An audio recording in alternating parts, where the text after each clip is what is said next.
Hi friends, ఇందాకే Ustaad Bhagat Singh cinema యొక్క day 1 collection report అయితే వచ్చింది.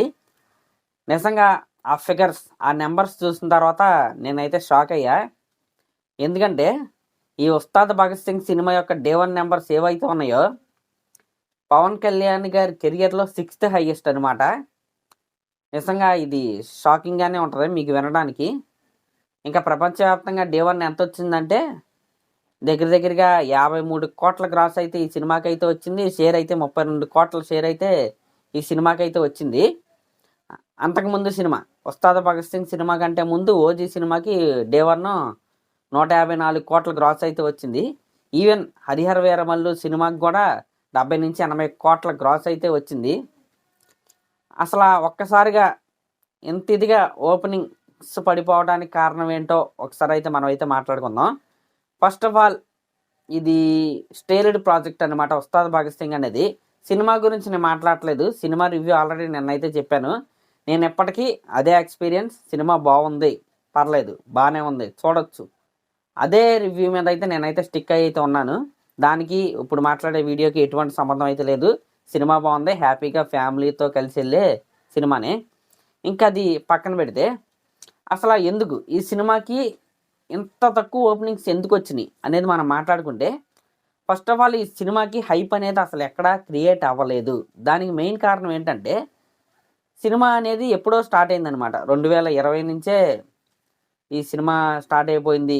అంటే అప్పుడు అనౌన్స్మెంట్ అయితే వచ్చింది. దాని తర్వాత దగ్గర నుంచి ఫస్ట్ ఈ సినిమా అనౌన్స్ అయినప్పుడు, అంటే హరీష్ శంకర్ గారు పవన్ కళ్యాణ్ గారు కాంబో మరొకసారి కలిసి వస్తున్నారు వీళ్ళిద్దరూ అని అనౌన్స్ అయినప్పుడు హైప్ విపరీతంగా అయితే ఉంది.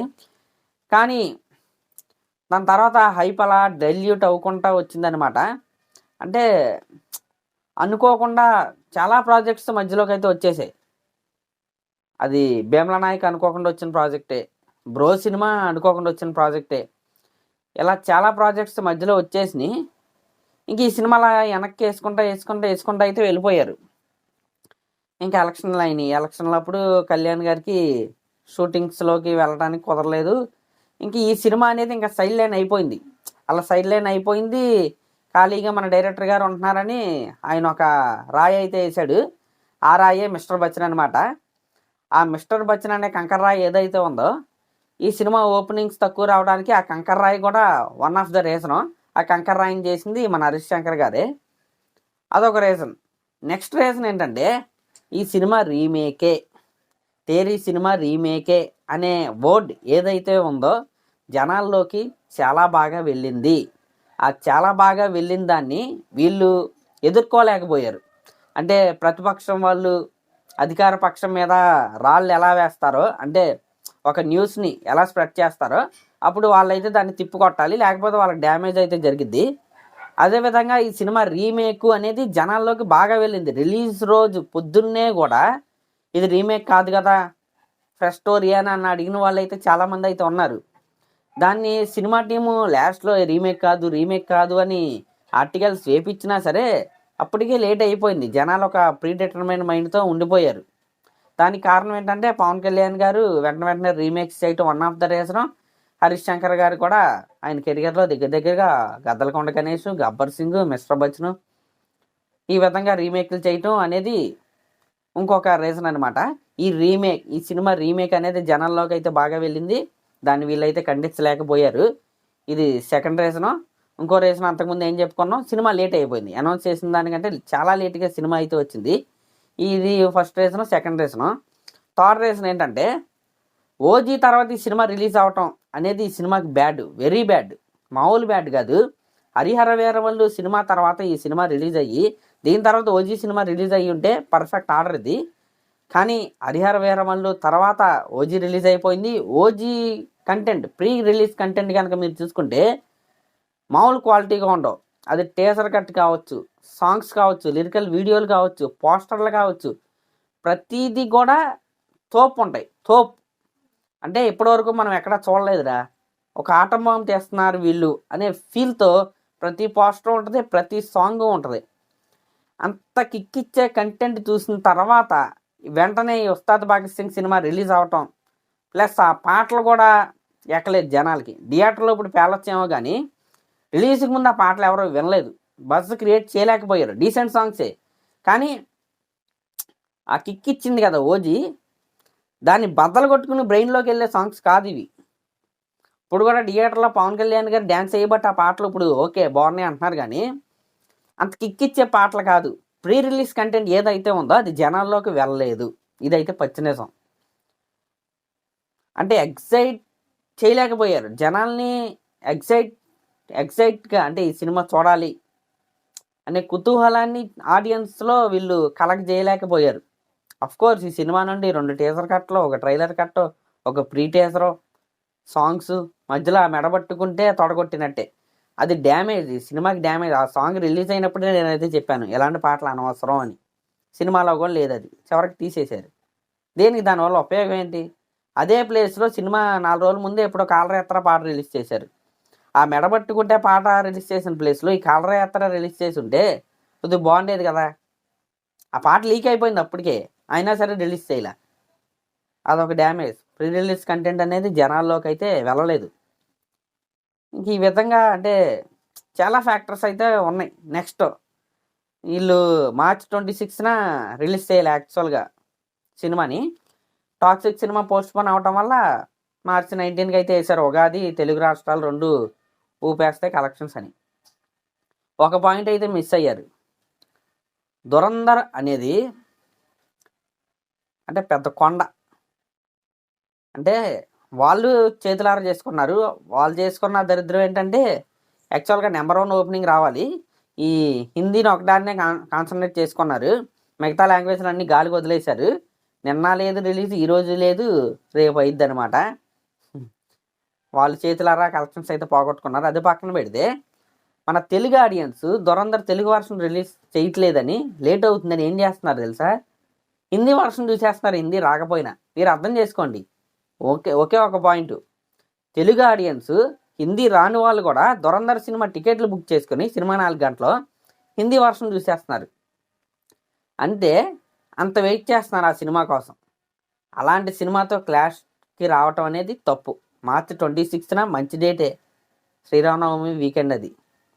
అప్పుడు వస్తే బాగుండేది, నిజంగా బాగుండేది. దీంతో రావటం అనేది తప్పు. అది బెడిసి కొట్టింది. యాక్చువల్గా పవన్ కళ్యాణ్ గారికి తెలుగు స్టేట్స్లో అడ్డు లేదు, అవును లేదు, కానీ ఆడియన్స్ మైండ్ సెట్ అనేది మారిపోయింది. ఆ రోజులు కావివి. స్టార్ పవర్ అనేది ఓకే కొంతవరకే యూజ్ అవుతుంది. ఇదివరకు స్టార్ పవర్ మీదే సినిమా కలెక్షన్స్ వచ్చేసేవి, హిట్ అయినా ఫ్లాప్ అయినా. కానీ ఇప్పుడు అలా లేదు.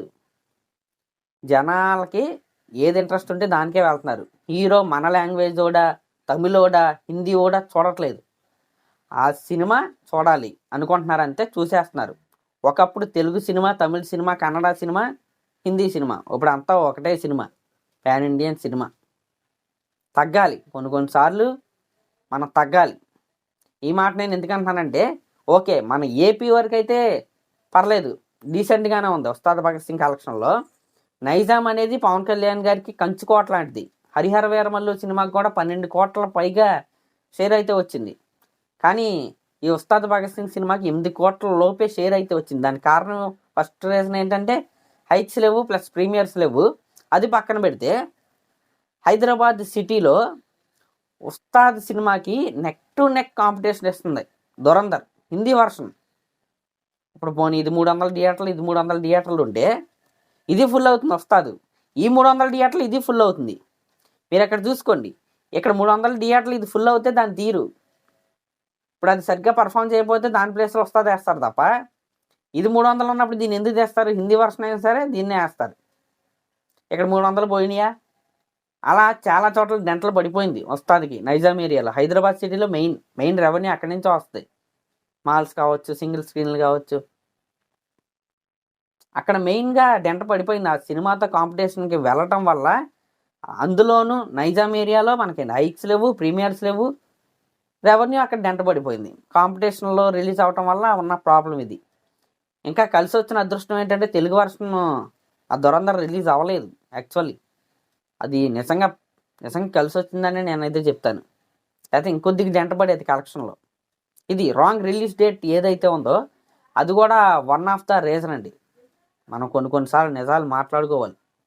సినిమా బాగున్నప్పటికీ జనాల్ని థియేటర్ దగ్గరికి రప్పించలేకపోతున్నారంటే ఖచ్చితంగా దానికి ఒక స్ట్రాటజీ ఫాలో అవ్వాలి. సినిమాలో కంటెంట్ ఇది రీమేక్ కాదు అని జనాల్లోకి బలంగా వెళ్ళాలి. ఈ సినిమాలో ఫ్యాన్ స్టాఫ్ మూమెంట్స్ ఉన్నాయి అనేది జనాల్లోకి బాగా వెళ్ళాలి. ట్రైలర్ కూడా అంత ఇదిగా మంచి కట్ అయితే ఇవ్వలేదు. ఇంకా లాస్ట్ మినిట్లో మ్యూజిక్ డైరెక్టర్ని చేంజ్ చేశారు. డిఎస్పి గారి నుండి తమనన్న, అదేదో ముందే తమనన్న పెట్టుకుంటే బాగుండేది. డిఎస్పి గారు ట్రెండ్కి తగ్గట్టుగా సాంగ్స్ అయితే ఇవ్వట్లేదు. తమనన్న డప్పులు కొట్టినా ఆ సాంగ్సే జనాలు అయితే వింటున్నారు. ఈ రోజుల్లో సాంగ్స్ ఎలా ఉండాలంటే అడవుడి మామూలుగా ఉండకూడదు. ఫస్ట్ టైమే ఎక్కేయాలి. డిఎస్పి గారు సాంగ్స్ బాగానే కొట్టాడు, థియేటర్లో పేలుతున్నాయి, కానీ సినిమా పైన బజ్ క్రియేట్ చేయలేకపోయారు. ఈ విధంగా ఇలా చాలా రీజన్స్ అయితే ఉన్నాయి. అంటే ఇప్పుడు చాలామంది అనవచ్చు పవన్ కళ్యాణ్ గారి మార్కెట్ పడిపోయిందా? పడిపోదు. శిఖరం ఎప్పుడు అక్కడే ఉంటుంది, పడిపోదు. ఎవరికైనా సరే లైఫ్లో కావచ్చు, ఎక్కడైనా కావచ్చు, కొన్ని లోస్ ఉంటాయి, కొన్ని లో పాయింట్స్ ఉంటాయి. అలాంటిది ఒక పాయింట్ ఇది, అంతే. అంతే తప్ప పవన్ కళ్యాణ్ గారి రేంజ్ పడిపోవటం పెరగటం అనేది లేదు. పవన్ కళ్యాణ్ ఈజ్ పవన్ కళ్యాణ్. ఆయన రేంజ్ పడిపోదో పెరగదో, ఆల్రెడీ అక్కడ ఉన్నాడు. అది పక్కన పెట్టేస్తే జస్ట్ ఏమీ లేదు, కొద్దిగా రష్ అయిపోయింది అనమాట. ఆయన వరుసగా ఎన్ని సినిమాలు ఒప్పుకున్నారు? బ్రో మధ్యలో వచ్చిన సినిమా, భీమల నాయక్ మధ్యలో వచ్చిన సినిమా. అంటే అవసరం ఆయనకి, వేరే వ్యాపారాలు లేవు, ఏమీ లేవు, డబ్బులు కావాలి, పార్టీ నడపాలి, సినిమాలు సైన్ చేయాలి. అలా ఆయన పాపం ఆయన అవసరాలు బట్టి సినిమాలు చేసుకుంటా అయితే వెళ్ళిపోయారు. రీమేక్ అయితే తక్కువ రోజుల్లో అయిపోద్ది. అలా దానికి అనుగుణంగా ఆయన చేసుకుంటూ వెళ్ళిపోయారు. మీరు చూసుకుంటే వకీల్ సాబ్ బ్యాడ్ సినిమా కాదు, భీమలా నాయక్ బ్యాడ్ సినిమా కాదు, బ్రో సినిమా బ్యాడ్ సినిమా కాదు, హరిహర వీరమల్లు సరిగ్గా తీయలేకపోయారు. ఇప్పుడు ఉస్తాద్ భగత్ సింగ్ బ్యాడ్ సినిమా కాదు, ఓజీ బ్యాడ్ సినిమా. ఆఫ్టర్ మళ్ళీ కొద్ది గ్యాప్ తీసుకుని సినిమాల్లోకి వచ్చిన తర్వాత ఆయన పెద్ద బ్యాడ్గా తీసిన సినిమాలు కూడా ఏం లేవు. కానీ రీమేక్స్ ఎక్కువ చేయటం వల్ల కొద్దిగా ఆ ఎఫెక్ట్ అనేది కనపడుతుంది. నెక్స్ట్ థింగ్ ఏంటంటే ఈ సినిమా రీమేక్ కాదు అని చెప్పడంలో వీళ్ళైతే ఫెయిల్ అయ్యారు. అంతే తప్ప పవన్ కళ్యాణ్ గారి రేంజ్ అయితే పడిపోలేదు. నెక్స్ట్ సినిమా సురేందర్ రెడ్డి గారితో. నేను కోరుకునేది ఏంటంటే ఆ సినిమా అయ్యేంతవరకు పవన్ కళ్యాణ్ గారు వేరే ఏ సినిమాకి కూడా కమిట్ అవ్వకుండా అదే సినిమాకి ఫుల్ ప్లెజర్గా డేట్స్ కనుక ఇస్తే ఖచ్చితంగా ఓజీ అవుట్పుట్ ఇంకా బాగుండేది, ఈ సినిమా అవుట్పుట్ కూడా ఇంకా బాగుండేది. కానీ మనం ఏదో చాలా ఈజీగా అలా అనేస్తున్నాం. కానీ ఆయన మన ఆంధ్రప్రదేశ్లో సెకండ్ పౌరుడు, ముఖ్యమంత్రి గారి తర్వాత ఉప ముఖ్యమంత్రి గారు. ఆయనకున్న టైం కాన్స్టెంట్స్లో ఒక ఫుల్ ప్లెడ్జ్డ్ మూవీ అంటే కష్టం. ఇంక డైరెక్టర్స్ అది ప్లాన్ చేసుకోవాలి. అప్పటికి ప్లాన్ చేశాడు. ఇప్పుడు ఓజీ సుజిత్ ప్లాన్ చేశాడు, హరిశంకర్ గారు కూడా ఉస్తాద్ ప్లాన్ చేశాడు. కాకపోతే వాళ్ళు ప్రమోషన్స్ అనేవి చక్కగా ప్లాన్ చేసుకోవాలి. ఓజీ సుజిత్ నెంబర్ 1గా చేసుకున్నాడు, హరిశంకర్ చేయలేకపోయాడు. అదే డిఫరెన్స్ ఈ రెండు సినిమాలకి. ఓజీ ఏమో గొప్ప సినిమా అని నేను చెప్పను, ఈ ఉస్తాద్ మీటర్లోనే ఆ సినిమా కూడా ఉంటుంది. కానీ ఆ హైప్ క్రియేట్ చేయకపోవటం వల్ల అదే డిఫరెన్స్ ఈ రెండు సినిమాలకి, అంతే. ఇంకా నిజం చెప్పాలంటే ఓజీ కంటే నాకు ఈ ఉస్తాద్ భగత్ సింగ్ సినిమా చూసినప్పుడు ఒక కంప్లీట్ సినిమా చూసిన ఫీలింగ్ అయితే వచ్చింది. ఓజీ క్లైమాక్స్ నాకు నచ్చదు, ఈ సినిమా క్లైమాక్స్ ఓకే, స్టోరీ అయ్యింది, బాగుంది. అంటే ఓజీ కోర్స్ ఓజీ 2 వస్తుందేమో, కానీ సాటిస్ఫాక్షన్ చెప్తున్నా. ఓజీ కంటే ఈ సినిమా, మీరు చాలామందిని అడగండి, ఈ సినిమా చాలామందిని సాటిస్ఫై చేసింది, పవన్ కళ్యాణ్ గారి ఫ్యాన్స్ని, ఆడియన్స్ని. కానీ ఇక్కడ జరిగిన తప్పు ఏంటంటే హైప్ క్రియేట్ చేయడంలో వీళ్ళైతే ఫెయిల్ అయ్యారు. దానివల్ల ఈ ఓపెనింగ్స్ అయితే వచ్చినాయి. లాంగ్ రన్ అయితే ఉంటుందని నేనైతే అనుకుంటున్నా. ఇప్పుడు ఈ వీకెండ్ ఉంది, నెక్స్ట్ వీకెండ్ ఉంది, ఖచ్చితంగా దాన్ని అయితే సినిమా అందుకోవాలి. మరి బ్యాడ్గా అయితే లేదు, సినిమా బాగానే ఉంది. ఈ లో ఓపెనింగ్స్ రావడానికి కారణాలు నాకు తెలిసి అయితే ఇవే. ఈ సినిమా వరకే ఇది పరిమితం తప్ప నెక్స్ట్ వచ్చే ప్రతి పవన్ కళ్యాణ్ గారి సినిమాకి ఇవే ఓపెనింగ్స్ వస్తాయి అనుకుంటాం కొంతమంది అమాయకత్వం. కాబట్టి ఎండ్ ఆఫ్ ద డిబేట్ అనమాట. పవన్ కళ్యాణ్ ఎప్పుడు పవన్ కళ్యాణ్ గారే. ఈ సినిమాకి ఈ ఓపెనింగ్స్ వచ్చినాయి అంతే. హరిహర వీరమల్లుకి తగ్గినాయి, ఓజీకి పెరిగినాయి. ఎందుకు? జనాల్లోకి బాగా వెళ్ళింది ఓజీ.